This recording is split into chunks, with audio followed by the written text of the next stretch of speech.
The spring 2023 anime season starts next week. We'll take a look at some of the upcoming shows, and NieR Automata gets delayed again. I'm Israel King, and welcome to the Otaku Experience.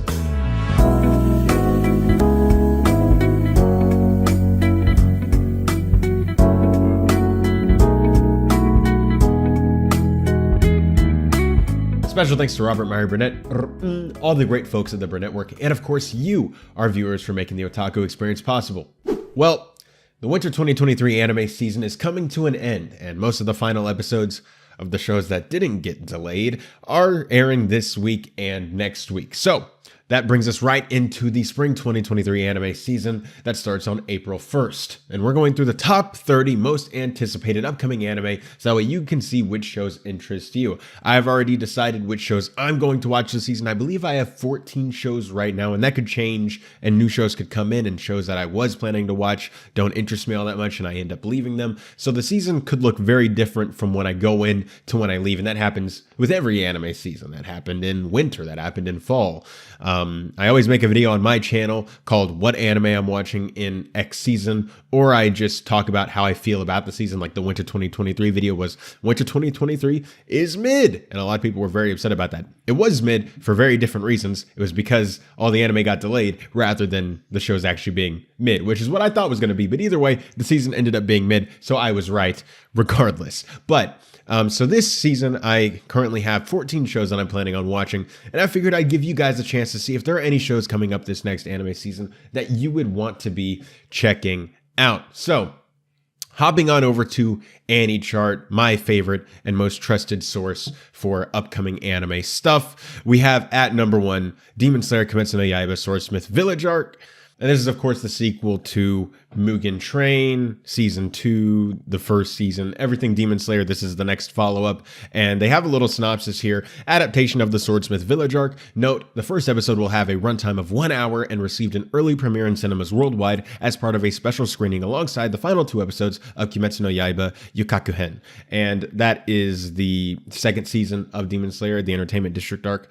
And I saw this quote-unquote movie. We talked about it here. It was a terrible experience. It was terrible the way Ufotable decided to do this, but I'm still excited for this next and upcoming season. And as you can see, there's a little green check mark down here, which means I am planning to watch it. The second season of Demon Slayer, I thought, was peak shonen. It's basically as good as shonen can be while following all of the shonen tropes and having the overdramatic fights and the crazy animation. It was doing shonen the best you can possibly do it in every aspect. And from what I saw of the next upcoming season, and trust me, there was not a lot in that first episode that we saw at that movie, I still think that it's going to be the same quality that the second season was. I think that it's going to continue that, and I'm hoping that I'm right, and that it's going to continue to be peak shonen. So I'm very excited, and I'm going to be planning to watch Demon Slayer Season 3. What do you guys think about that? Up next, we have Dr. Stone, New World from TMS Entertainment, and this is the third season of Dr. Stone. Now, I personally have never seen Dr. Stone. I've heard so much about Dr. Stone, and I figured, I will finally give it a shot. So for me, I have this as an I'll check out as well. It has a green check mark next to it, so I'm going to check this out as well. And when I say check it out, I obviously mean I will start from the first season rather than trying to start from the third season, because that is ridiculous and that would be stupid to try that at all. Have any of you guys seen Dr. Stone? Has been airing for a few years now. Are you planning to watch the next season of Dr. Stone? Let me know. Up next, we have Hell's Paradise from MAPPA, and we have a little bit of a synopsis here. The Edo period is nearing its end. Gabimaru, a shinobi formerly known as the strongest and Iwagakure, who is now a death row convict, is told that he will be acquitted and set free if he can bring back the elixir of life from an island that is rumored to be the Buddhist Pure Land of Sukhavati. I'm sure I'm completely mispronouncing these names. In hopes of reuniting with his beloved wife, Gabimaru heads to the island along with executioner Yamada Asaimon Sagiri. Upon arriving there, they encounter other death row convicts in search of the elixir of life, as well as a host of unknown creatures, eerie man-made statues, and the hermits who rule the island. Can Gabimaru find the elixir of life on this mysterious island and make it back home alive? So I have this as a green check mark as well. I think that this sounds pretty interesting. It can be pretty cool. So I'm planning to check this out as well. Does this interest you at all? Obviously, Mappa is killing it right now from everything like, obviously, Chainsaw Man, most recently, Attack on Titan, Dance Dance Dancer, I thought was great as well. You know, they've just been killing it on every aspect. Jujutsu Kaisen's coming back next season. They're doing One Punch Man as well. They've just been killing it. Mappa is unstoppable. And I have faith that this hopefully will not break the streak that Mappa currently has. Then we have Oshinoko from Doga Kobo, and we have a little synopsis here as well. When a pregnant young starlet appears in Goro Amemiya's countryside medical clinic, the doctor takes it upon himself to safely and secretly deliver Ai Hoshino's child so she can make a scandal-free return to the stage. But no good deed goes unpunished, and on the eve of her delivery, he finds himself slain at the hands of Ai's deluded stalker, and subsequently reborn as Ai's child, Aquamarine Hoshino. The glitz and glamour of showbiz hide the dark underbelly of the entertainment industry, threatening to dull the shine of his favorite star. Can he help his new mother rise to the top of the charts? And what will he do now when unthinkable disaster strikes? And then they have a little disclaimer down there as well. This one just sounds so utterly weird to me that I'm so excited to check this out. Obviously, I have a green check mark over there as well. But seeing all the marketing that they've been doing for this, where if you've never read the synopsis, you would think that from the poster there, from the way that they're promoting it, from the way all the covers of the manga or the light novel look, it's a manga, how the manga chapter covers look, everything that they've been releasing so far, it looks like this is going to be a fun slice of life comedy, possibly even like romance thing. You know, it looks very lighthearted. But then you read the synopsis and you see the tags that they have right here: drama, mystery, and psychological. And dude, let me tell you something. This could be absolutely terrible, but with all the hype going in, I think that this could be one of the most fascinating anime experiences of this coming season, and I'm very, very stoked to see Oshinoko. Then we have Konosuba, an explosion on this wonderful world from Studio Drive, and this is, I believe, a spin-off of Konosuba rather than a proper follow-up season. And I believe this is a spin-off about Megumin, one of the main characters of Konosuba, the brown-haired girl right there on the poster, and they have a little synopsis here as well. The feisty young wizard will stop at nothing to master the spell that saved her life. Explosion. Megumin, the greatest genius of the Crimson Magic clan, has chosen to devote her studies to the powerful offensive magic used by her mysterious savior. Then one day her little sister finds a black kitten in the woods. But this cat isn't just a new furry friend, she's the key to awakening a dark god. So this could totally end up being a filler season, but it's Konosuba, so I'm going to give it a shot. I'm excited. Let's see what happens, man. I don't know. This could be cool. Then we have what is one of my most anticipated anime personally of this next season, which is Tonikawa Over the Moon for You, Season 2 from Studio 7 Arcs. I loved the first season of Tonikawa. It is so cute and so wholesome. If you don't know what it is basically just the most wholesome anime you've ever seen in terms of romance, in terms of anything. It's just the most wholesome thing you've ever seen. So basically, this main character, Nasa, he's about to get hit by a car. This girl named Tsukasa, I believe is her name, and she blocks the truck, and she walks away fine. You know, whatever. Logic. Who cares? She walks away fine, but he breaks his legs, and then he's like, I'm in love with you, obviously, as you would if a woman saved your life. You're automatically in love with her, bro. If you're a girl and you saved my life, and you just walk away from being hit by a truck like nothing happened, I'm marrying you on the spot. And that's what happens in this anime. Nasa proposes to her, they get married, and it's like just about them being super cute and wholesome. It's great, and I cannot wait for season 2. Then we have Mashle Magic and Muscles from A1 Pictures. This is a world of magic. This is a world in which magic is casually used by everyone. In a deep forest, in this world of magic, there's a boy who is single-mindedly working out. His name is Mash Bernadette, and he has a secret. He can't use magic. All he wanted to do was live a quiet life with his family, but people suddenly start trying to kill him one day, and he somehow finds himself enrolled in magic school. There, he sets his sights on becoming a divine visionary, the elite of the elite.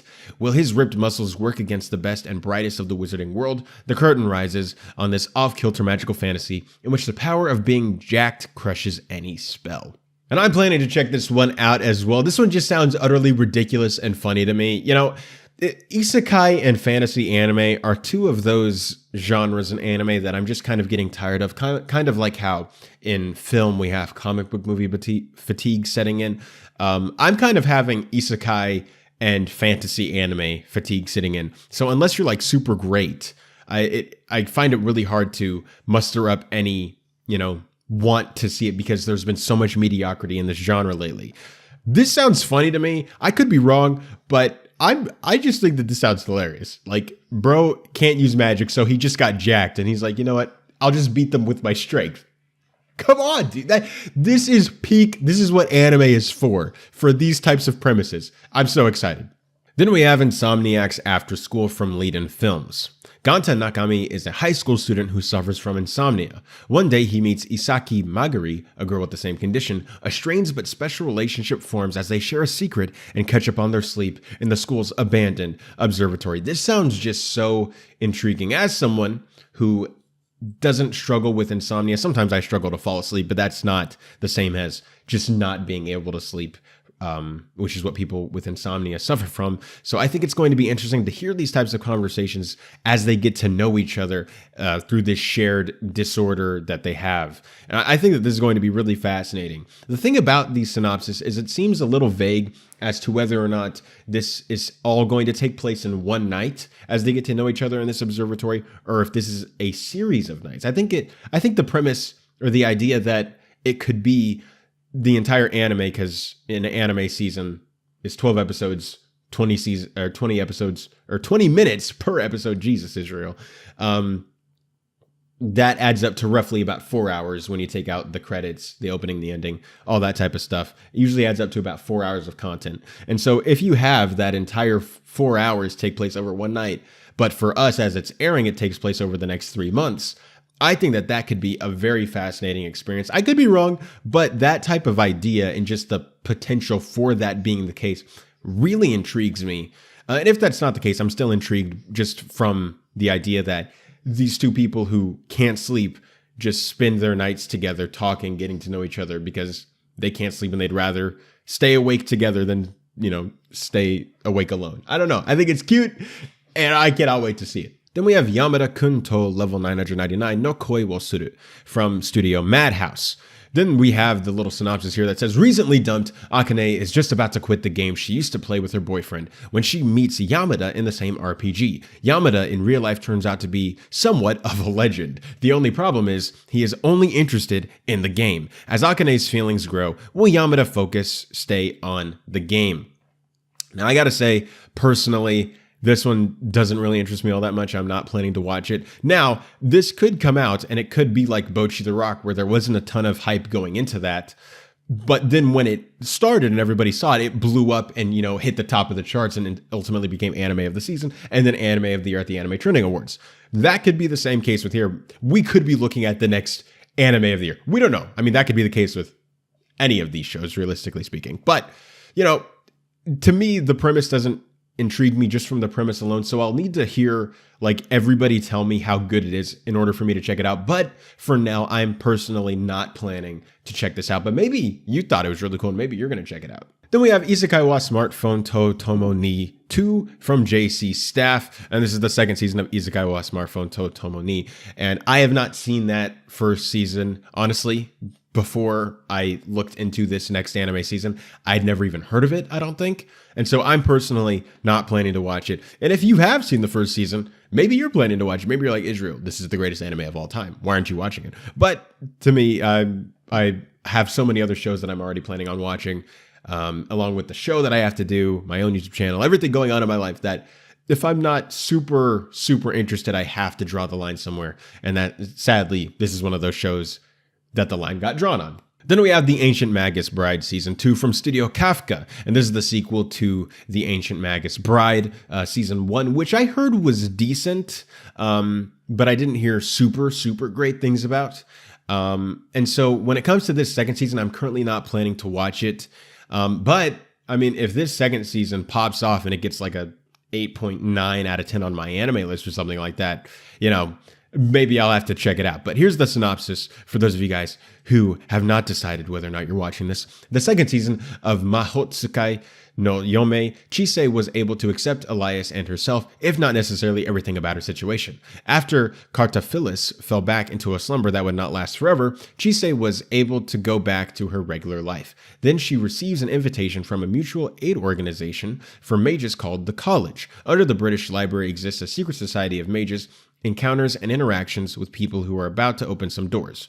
This is a story about saving yourself to save another. See, I feel like if I was already invested in these characters, I would be more enthralled by that synopsis. But as someone who has not seen the first season, didn't hear the best things, that doesn't mean I didn't hear good things. I heard it was decent.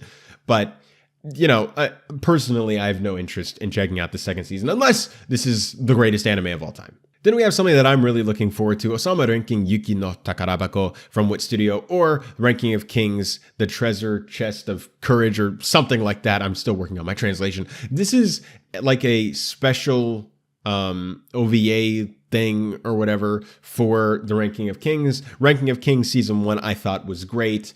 It aired from the end of 2021 into the beginning of 2022. It was nominated for Anime of the Year both times at the Crunchyroll Anime Awards. It was nominated for Anime of the Year at the Annie Trends Awards back in 2022 as well. I'm super excited for this. I don't think that this is going to be a fully second season or anything like that. This is probably just going to be like maybe a 1-2 episode little mini arc that's like a side story, just a fun little thing. And I'm excited for it because I like these characters. I like Boji.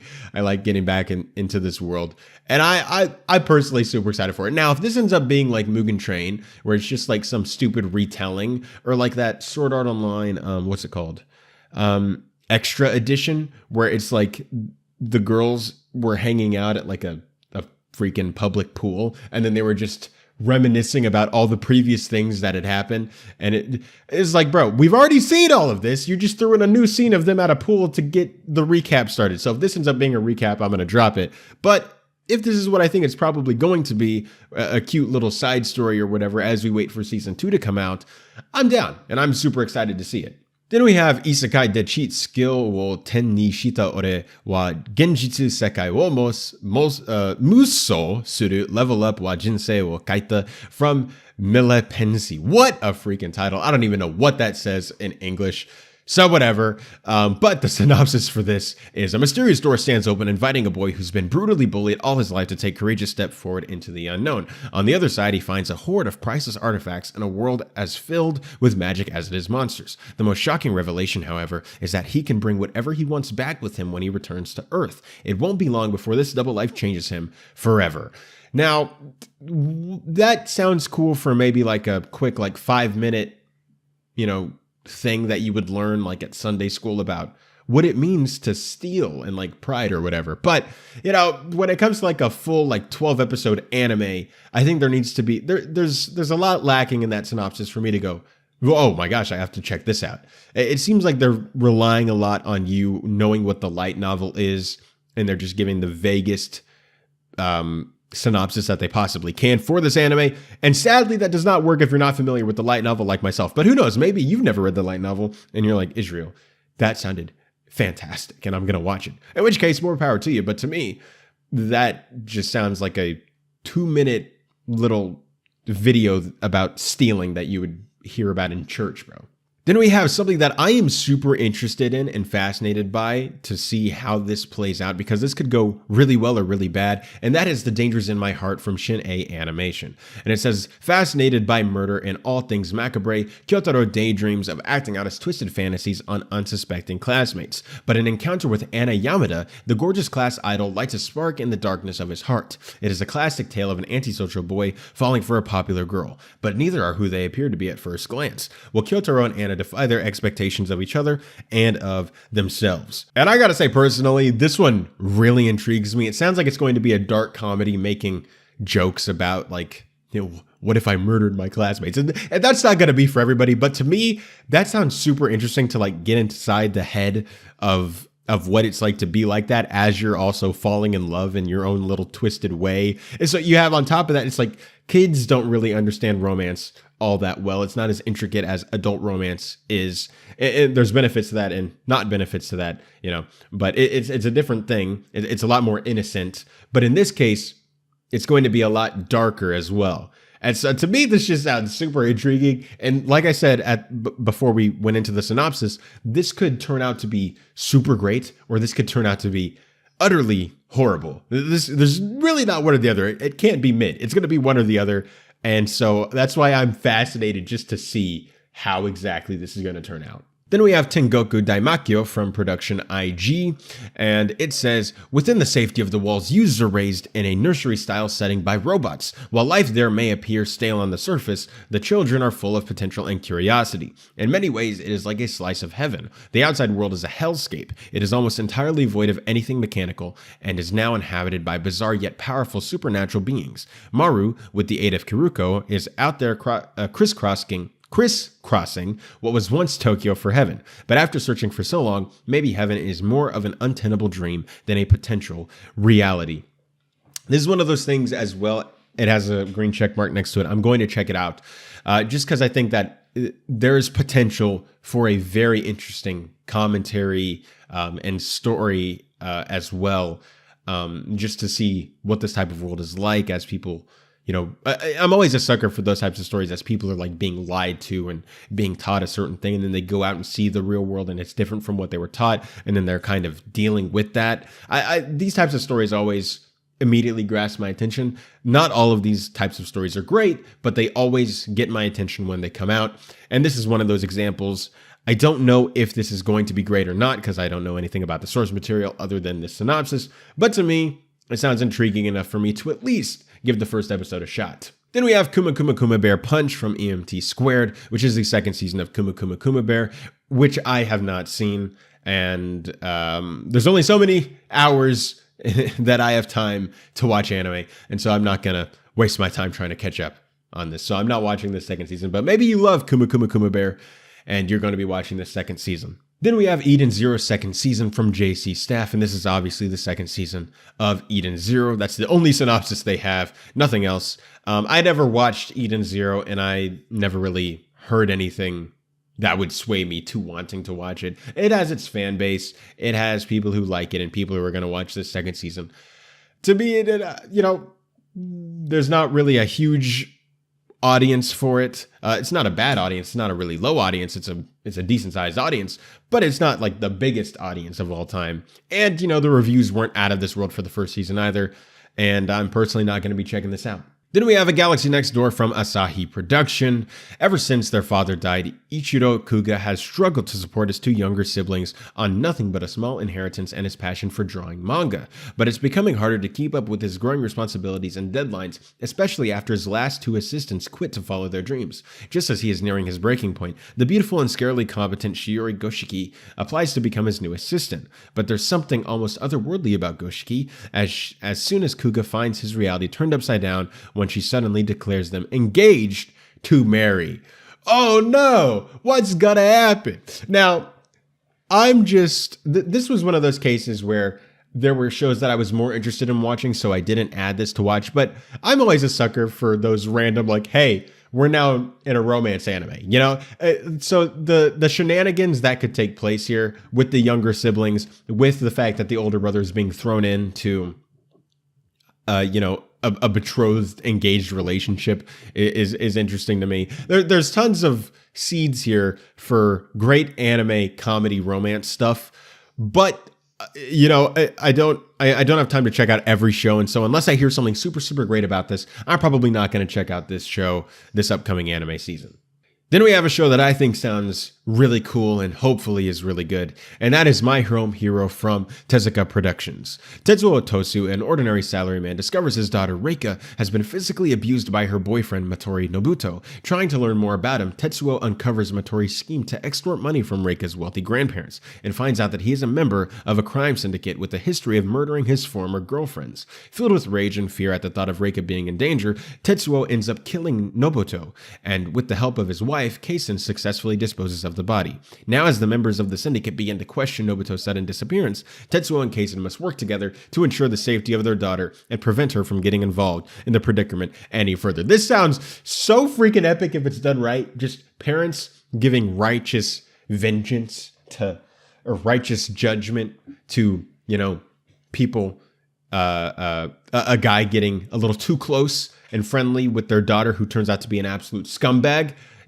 I think that's cool. And now they're going to go and fight this crime syndicate just in the name of protecting their daughter. This is cool. What could I say? Seeing ordinary people become these unworldly like assassins and everything like that. It just sounds ridiculous. It sounds like an anime. It sounds super cool, and I can't wait to see it. Hopefully it's good.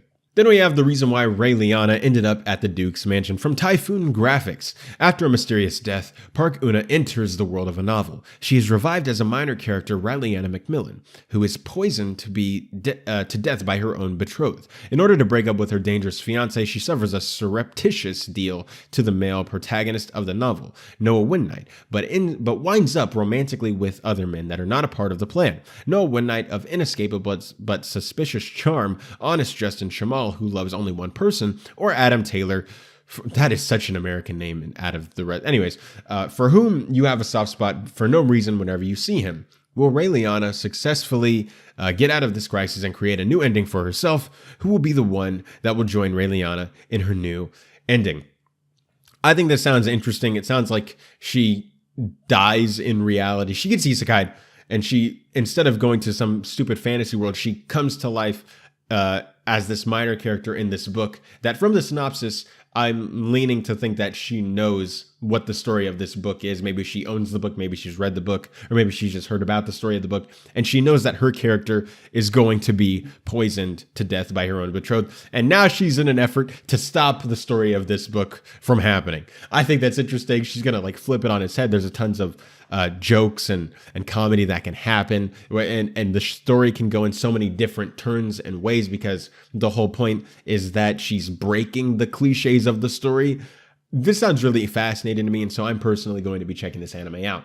Then we have Skip and Loafer from PA Works. Excellent student Iwakura Mitsumi has always dreamt about leaving her small town, going to a prestigious university, and making positive change in the world. But she's so focused on reaching her goals that she's not prepared for the very difficult and overwhelming city life that awaits her in Tokyo High School. Luckily, she makes fast friends with Shima Sosuke, a handsome classmate who is as laid back as she is overprepared. Can this naive country girl make it in Big Tokyo with Sosuke by her side? This sounds cute to me. The fact that you have two people out of, basically you have an out of water story, a fish out of water story, and then she meets someone who's like the polar opposite of her, so they can have nice, funny banter, as well as it being like a comedy romance as she learns what's going on in this new big city. There's so many things that, yes, there's no original idea in that synopsis, but everything there is just like, it's calling to me.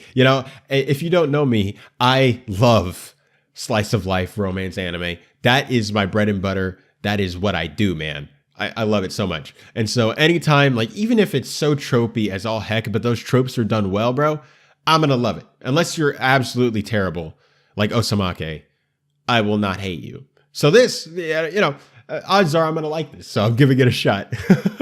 Then we have Isekai Shokan wa Nidomi desu from Studio L. There was once a hero who was summoned to another world as he saved that world. However, the man was caught in a trap and was forcibly returned to his original world. On top of that, he had to start over as a baby. This story of a crazy journey in another world where a former hero who is reincarnated into a slightly gloomy high school student is resummoned back into that same world. There's a lot of room to work with when it's the second time. If this were, I don't know if this is a second season or not. I don't think it is. But this sounds like a fascinating premise. The idea that the first season of the isekai has already happened, basically, except you didn't get to see it. And now you're jumping right in as he goes back into the isekai. He's reincarnated and he has to restart from scratch. But this time he knows all the secrets and everything like that. There is potential for this. But like I said, I've been too burnt out and too hurt by isekai and fantasy anime that unless I hear the most wonderful things about this, or unless the synopsis captivated me in every way, which it didn't, I'm somewhat intrigued, but not totally and utterly captivated, I don't want to waste my time. And I feel like I've wasted my time too many times with isekai and fantasy, so I'll just have to wait and hear what the reviews are about this show. Then we have Kido Senshi Gundam Suisei no Majo Season 2 from Studio Sunrise, or as we know it, Mobile Suit Gundam The Witch from Mercury, and they have a little synopsis here as well. AS-122, an era when a multitude of corporations have entered space and built a huge economic system after transferring to the Astisasia School of Technology from the planet Mercury. I probably pronounced that wrong. Sula to Mercury has experienced a school life filled with encounters and excitement. As both Mjorne Rembrandt's bridegroom and a member of Gundam Arm Inc., it has been 2 weeks since the incident at Plant Quetta. Suleta passes her days at school anticipating her reunion with Miorne. Miorne, meanwhile, has stationed herself at the head office of the Beneric group, monitoring her father's condition. The two are about to face new hardships and pressing decisions, each with her own feelings in her heart. The girls will have to confront the mighty curse the Gundam brings. If you've been watching the show for a while, you would know that I thought that Mobile Suit Gundam: The Witcher Mercury started off great. The first season, the first like 6 weeks into that anime season, was my anime of the season. I thought it was great. Then when they introduced the Gundam ARM plotline, and Suleta's character development stopped almost dead in its tracks. It really lost a lot of its luster for me. I still love the world building. The animation is great. Some of the character moments are still great as well. And when Suleta does develop as a character, it's great. Other than in the final episode, when what they did with her was completely out of left field, at least to me, was not warranted or foreshadowed in any way, and felt completely out of character. And unless they find a way to explain it in this next season, I feel like that's going to be the same way here, where I still like the show. I'm still planning on watching it, but it's just going to be so underwhelming when it has the potential to be so great. You know what I mean? So I'm still going to check it out, but hopefully they're able to explain some more of the issues that maybe they didn't have the time to go all the way into in the first season, which to me, I feel like might be a false hope, because if season 2 was always going to be this close, and to me it feels more like the first season was a first core and this is a second core that they decided to make a second season and delay it longer than it was originally supposed to come out, then I feel like maybe they won't go into the stuff, and that this is just the pace that the story is going to move at, where it develops at a snail's pace, and then suddenly, bam! You're there and everybody's doing the craziest stuff, and you're like, this would be cool if there was any form of foreshadowing or development here, but there has not been. But hopefully it's cool. Hey, the Gundam fights are cool. Then we have The Legendary Hero is Dead, which reminds me of The Detective Is Already Dead, and this comes to us from Lead-In Films. Far to the north of the world lies Hell's Gate, a portal formerly used by the Demon Lord to invade the human realm. Thanks to the legendary hero Shion Blade Arts, wielder of Excalibur, and his loyal band of companions, the gate was sealed off and demonic threat was vanquished. Unfortunately, the seal was incomplete and has begun to weaken, allowing the demons to once again begin their attack. Worried about the safety of his village, selfish and perverted farmer Toka Scott digs pitfalls to defend against the demons. But fear not, for Shion is on his way to re-heal the Hell's Gate and save humanity. Or at least he was, because the legendary hero is dead, having fallen into one of the pitfalls Toka dug. Luckily, dealing with the dead is a specialty of necromancer Anri Hainsworth. While she can't revive him, Anri can at least salvage their quest by forcing Toka's soul into Shion's rotting body and dragging him along to Hell's Gate in Shion's place. Not wanting to be left behind, Toka's childhood friend Yuna Yunis tags along. Together, the three of them set out on what just might be the most unsuitable party to ever try to save the world. Yeah, I mean, there's some stuff there that is interesting. There's some interesting concepts, but ultimately, like I said before, I'm just burnt out on fantasy. And to me, that synopsis just was not all that remarkable. So unless I hear great things about it, I feel like I've said that a lot. Unless I hear great things about it, I will not watch it. But it's true, and that's the case with this one as well. Then we have Dead Mount Death Play from Geek Toys. It's a showdown for the ages as the legendary hero takes on the corpse god Necromancer, but when the dust settles, something isn't quite right. In the final moments of their epic confrontation, the corpse god's final gambit shot was wholly unexpected. Reincarnation magic. Across space and time, a boy named Polka Shinoyama awakens feeling not quite himself. Who could have expected this? That the climactic battle between good and evil would turn out like this. This just sounds like your basic mediocre anime plot. This anime is going to come and go. People will forget about it, and we won't hear all the greatest things about it. Maybe if I had just gotten into anime, this would, really intrigue me. But after seeing a lot of anime and seeing how these types of shows turn out, I personally can't get all too excited for it. Then we have Yuri Is My Job from Studio Passion and Studio Lings. Hime gets roped into working at a weird cafe where the waitress pretends to be students at an all-girl boarding school. She's strangely taken with her partner Mitsuki, who's so kind to her in front of the customers. There's just one problem. Mitsuki really can't stand her. This is just a romance comedy. It sounds kind of like Blend S in a way, except for the fact that Blendess sounded a little funnier, but, these ideas are just getting a little too stale. I heard that and I don't even remember what the premise said anymore. It went in one ear, out the other. And I can't even muster up the words to tell you how uninterested in this anime I am. Then we have My One Hit Kill Sister from Studio Gecko, and it says, it wasn't just me who was the strongest in another world, but my sister. As a result of the accident in the real world, Asahi Ikusaba is transported to another world. He tries to enjoy the different world as he imagined, but his abilities prove to be the weakest. Just as he's about to be attacked by a vicious monster, Asahi's doting elder sister Mayu comes into rescue and saves him. Chasing after Asahi's love, Mayu too ended up in the same world as him with the strongest of abilities and cheat skills. The fantasy tale of the elder brother sister with the elder sister with a brother complex and the younger brother with the weakest skills begins. Another one of those just really fantasy shows that just sounds completely unremarkable and uninspired, sadly. And not going to check it out. Then we have Megami no Cafe Terrace from Tezuka Productions. Hayato Kasakabe has been accepted into Tokyo U on his first try. Receiving news of his grandmother's death, he returns to his childhood home, Cafe Terrace Familia, for the first time in 3 years to find 5 strange girls there who claim to be Grandma's family. Hayato's unexpected life in seaside town with these 5 girls of fate begins here. Once again, it just sounds like one of those shows that sadly just sounds completely unremarkable, which is why it is on the southern end of this list. Then we have The Aristocrat's Otherworldly Adventure, Serving Gods Who Go Too Far from Magic Bus and EMT Squared. And it says, Shina Kazuya is killed protecting a young girl at a convenience store where he just happened to be at the wrong time. The next thing he knows, he is in the kind of world that he has only dreamed about, a world of magic and swords. He is reincarnated as Cain von Silford, the third son of the aristocratic family, as he quickly grows interested in many things he sees. Then, on his 5th birthday, he's baptized at a church according to tradition, and the gods grant him several divine blessings, along with stats that can only be described as unusual and extraordinary. In his reincarnated life, when it comes to things like battles, romance, and studying, apparently a little overkill is just right. When he puts on the usual effort to do things punctually and properly, it only gets him in trouble. Thus, Cain's chaotic life in another world begins. Once again, one of those unremarkable fantasy shows. At this point, I feel like we shouldn't even continue, but we have one more show.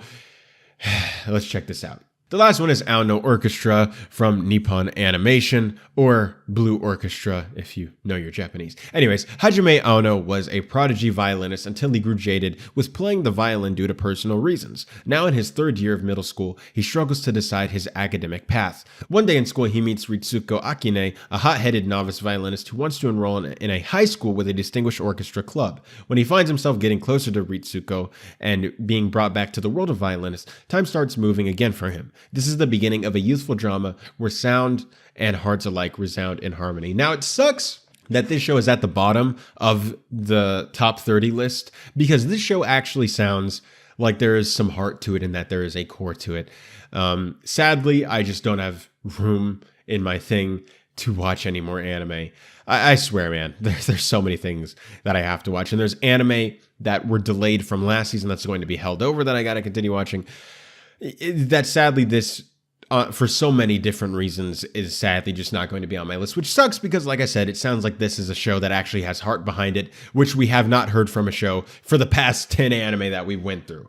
But guys, that is the top 30 upcoming spring anime. Do any of those interest you? Or have you skipped ahead to the next topic? I wouldn't blame you if you did. All right, guys, before we get into the rest of this week's news, first I must tell you about the upcoming brand new show on the Br Network. From the people who brought you the Designing Hollywood podcast, Architects of the Imagination, a game dev podcast hosted by David Johnson, launches on April 15th, 2023. Here is the preview.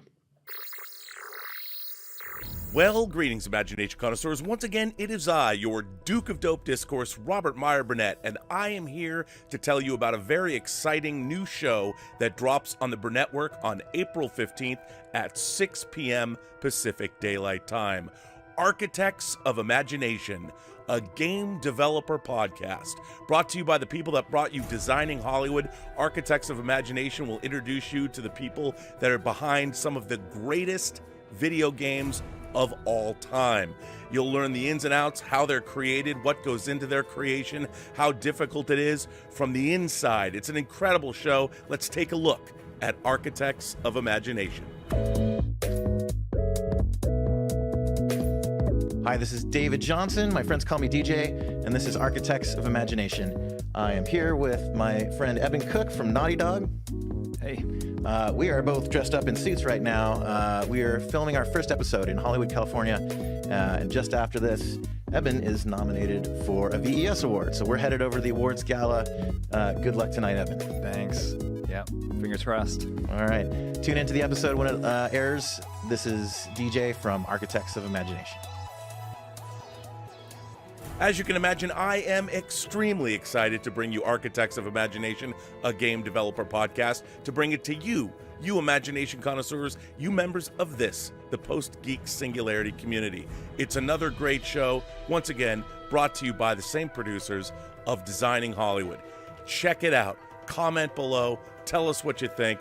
It's another show you can get only right here on the Network.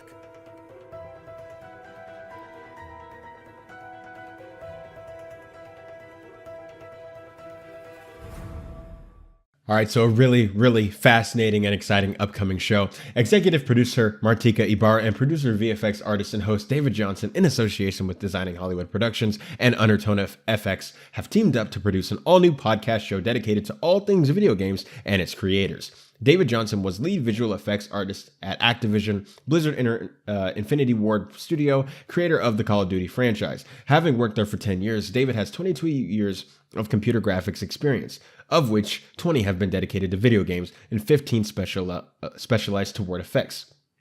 David has shipped 20 plus video games and has contributed to some of the largest names in video game history, including the Call of Duty and Halo franchises. The podcast launches on April 15th, 2023 on the Network YouTube channel, as well as on all podcast platforms. So, Architects of Imagination, obviously going to be a very fun, very exciting show. I know I'm going to check it out. Hopefully, maybe I can start getting a little bit more into video games because I've kind of been wanting to do that lately. I'm in the movie fold. I'm in the anime fold. I'm somewhat in the TV fold. I watch very little TV, but I do enjoy TV, and I kind of want to do the same thing with video games. I've played games like The Last of Us, Genshin Impact, if that counts. I played Geometry Dash. I'm pretty good at Geometry Dash. Obviously, I'm not a gamer.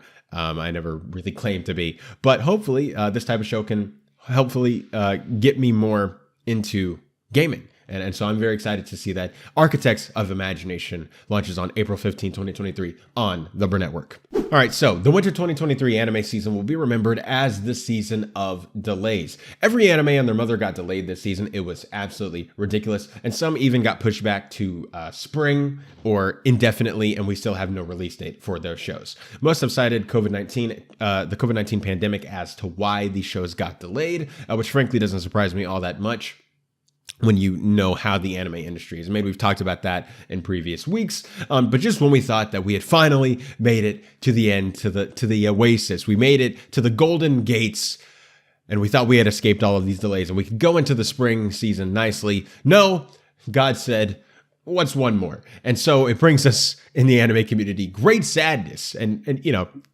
it's kind of funny to hear that NieR Automata, or Automata, as I've been told it is pronounced, version 1.1a, episode 9 has been delayed. The team announced on March 18th that episodes 9 and beyond have been delayed due to COVID-19 with no replacement date in sight. Obviously, they cited that COVID-19 was the case, and we're not going to try to argue against that. We're not going to be like, you're just lying that you're sick, unless, of course, it's Aniplex, which is the case. And I forget if this is Aniplex. It might actually be. No, but hopefully everybody involved gets well soon. Don't take my jokes too personal. I just have a vendetta against Aniplex for the way that they've been handling Sword Art Online. But anyways, that brings us to this week's installment of the Goofy Woofy anime community. All right, so Jenna Ortega gives JoJo's Bizarre Adventure a surprise shout out. So Jenna Ortega was doing a press tour, or she's on the press tour with her other co-actors for Scream 6. I saw Scream 6. It was actually really, really good, and I really, really liked it. I liked it more than the previous Scream movie. I thought it was great. And there's a moment where they're, I guess, doing a little game where they're trying to see who knows the most about their other actors. And one of the male stars of the film is being the one, questioned. And he asks what the name of his dog is, in which case Jenna Ortega mentions that the dog's name is Iggy from a certain type of anime. What's my dog's name? Iggy. Based off of JoJo's Bizarre Adventure. Agranius? That's the dog. right. Iggy boy. I think I should get an extra point because I also named the anime that it's from. She but, did. I mean, I thought it was after JoJo's Bizarre Adventure. Don't give her an extra JoJo's point. Bizarre. Yeah, give it to her. You guys are Give it to her. And so obviously the entire anime community is flipping the tables over this. Obviously, if you have not been on the internet since last fall when Wednesday aired on Netflix, the entire internet has been in love with Jenna Ortega. They cannot get enough of this girl. And her doing this now, it just has given the online audience just another reason to love her. And I thought that was pretty interesting that she... I don't know if she knew that. I don't know if he maybe gave her that piece of trivia that, hey, this is my dog's name named after this. Or if she watches JoJo's Bizarre Adventure. I'm going to be hopeful and assume the latter, that, maybe she just so happens to be a closeted weeb and we need to show her that it's okay for her to come out of the closet. On that, okay. Real life Blue Lock is happening. Did you know that? Anime is real. Joe Biden promised it, and now he's... Okay, I'm not going to follow up on that joke. The Joe Biden promised anime is real joke is dead. That's been dead for years. Anyways, but anime is now real, which is very, very funny. So, Blue Lock has been airing the past few weeks. It's been a super successful and super popular show that's been airing, and they have decided to do something super... I don't think anybody saw this coming. It was super really weird. So listen to this. They are doing a real in-person Blue Lock tournament. This is interesting to me. Announced today, Crunchyroll is teaming up with Saturday's Football and the LA Soccer Club for an official soccer tournament that you can play in Los Angeles on Saturday, March 25th, 2023 at 11 a.m. Pacific time, all in celebration of the simulcast finale of Blue Lock. A second tournament will be scheduled for Dallas at a later date. This is just so baffling to me. Like, how did this happen? It's cool, but it's like, where was this types of, what's it called? Where was this type of advertising for Sword Art Online? Why didn't 10,000 people go get trapped in a video game to never be seen again? Come on. Why didn't Chainsaw Man actually promote having people? Anyways, this joke is going nowhere, and I'm realizing that it is not funny. Okay, and the last little bit of the Goofy Woofy anime community this week is this. So, that Lo-Fi Girl YouTube channel where they play the lo-fi songs 24/7 on that, and everybody's like, hey, this is cool and all, but we need an anime version. Obviously, lo-fi is already kind of associated with anime as it is, but, there was that people who were doing that. I wasn't one of them, but it's existed. And now we have something that a lot of us didn't even know we needed, and we now have a 24/7 anime music stream on YouTube. So listen to this. King Amusement Creative has announced that it has officially launched an Annie Leap 24/7 live streaming playlist project. For 24 hours a day, all day throughout the year, the new playlist will stream anime music on all music streaming platforms, including YouTube, Apple Music, Spotify, among others.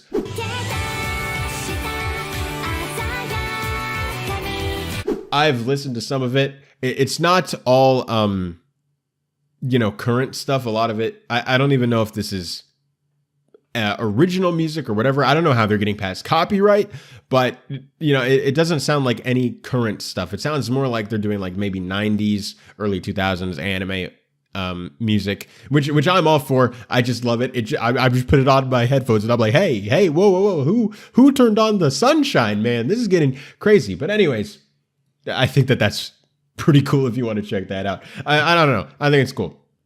And with all that out of the way, it is time to get into the anime trending audience ranking from the past week. Anime trending did give a little bit of a disclaimer saying that week 11 and last week advantage polls will instead begin on March 26th to wait for the last one core anime of the season contender to air its final episode. So basically, if what that means is that the voting for this week's anime does not exist. You will see the voting for this week anime simultaneously vote with next week's anime starting on March 26th, which is a Sunday, which is usually when the voting period starts. So week 11 and week 12 will kind of be pushed together in one giant week 11.5. Because basically a lot of the shows are ending this weekend or this week. And so next week you would have like 6 shows that air.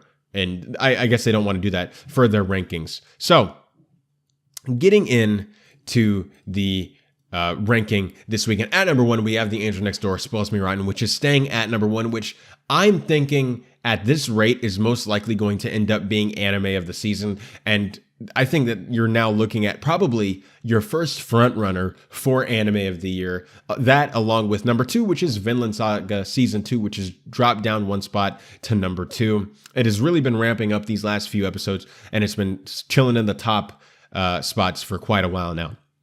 At number 3, 2 weeks at number 3, we have The Magical Revolution, which I really, really need to start, especially because it's about to end. This is getting utterly ridiculous. At number 4, 3 weeks at number 4 is Tomo-chan is a Girl, which I'm honestly, I guess I'm not too surprised. It's been a very cute and wholesome show, and sometimes that's all you really want from an anime, and so that stayed at number 4 as well. And if that's going to be the case, it looks like those are probably going to be your top 4, because Anime Trending does 4 shows from every anime season to be automatically nominated for Anime of the Year. So it looks like if things stay the same, those might be your top 4 nominees for Anime of the season, which is very interesting because I would have liked to see how this season played out if shows like NieR didn't get delayed, and Misfit of Demon King Academy didn't get delayed, and things like that. I would like to see how maybe the anime season top 10 ranking would have looked a little bit different with those shows involved. Maybe it wouldn't look different at all,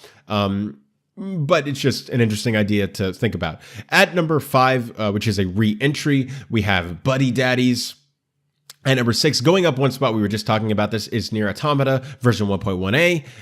And I think that definitely probably would have been way higher had the hype not stopped and had the hype not keep ending with all these delays that are happening. We understand everybody get better at the studio that is doing NieR Automata, but at the same time, I think that sadly there's so many tragic parts about this, because I think that they could have performed so much better and gotten an easy Anime of the Year nomination just from airing the show. But obviously we know why that couldn't take place. But it's just one of those interesting thoughts to entertain.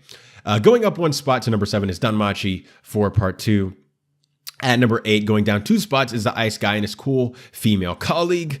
And going down 4 spots to number 9 is Onimai, I'm Now Your Sister. That's crazy how those just plummeted. I guess they had one really good episode and then they went back to the normal stuff. And then at number 10, finally in the top 10, if you don't count like sequels and everything like that, this is a re-entry. So this is its second weekend in the top 10. It finally did it here at the end of the season, is Nagatoro Second Attack. And guys, those are your top 10 anime for this season. We probably will not get into the anime trending ranking next week, simply because like the disclaimer at the bottom says, they're not doing a ranking for this current week, and the rankings will be the week after, which means we won't see it until 2 weeks from now for what the final polls and final results are, and what the top 4 automatic nominees for Anime of the Year are, and everything like that, until 2 weeks from now. But when we do get that information, that will be very, very cool.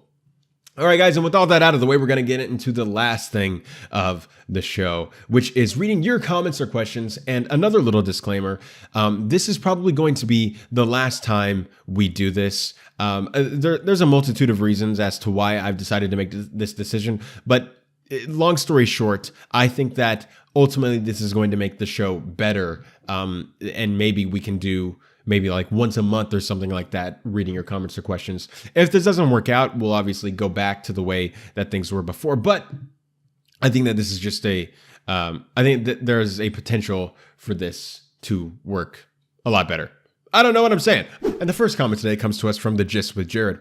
Absolutely loved Creed 3. I've seen it 3 times already. Agreed, Michael B. Jordan's recommendations are pretty daunting in terms of episode count. Love that he's passionate about anime and openly talks about his influences in his projects.